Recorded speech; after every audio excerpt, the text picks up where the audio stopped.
السؤال هو مطروح: كيف يمكن مجموعة صغيرة محدودة ممكن أن تسيطر على العاصمة؟ وأين هو الجيش؟ أين هي القيادة السياسية؟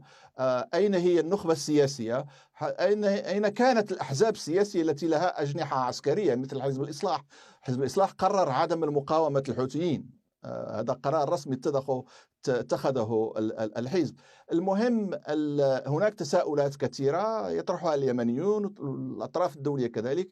يعني كان في أي دولة يعني تحترم نفسها كان يجب أن يكون هناك تحقيق محايد مستقل حول ما حدث.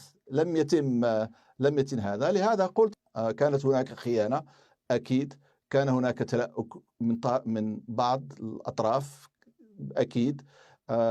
اللي حصل هو أنه كانت أطراف تظن على أن إذا دخلوا الحوثيين إلى صنعاء الحوثيين سيخلصوهم من بعض أعدائهم السياسيين.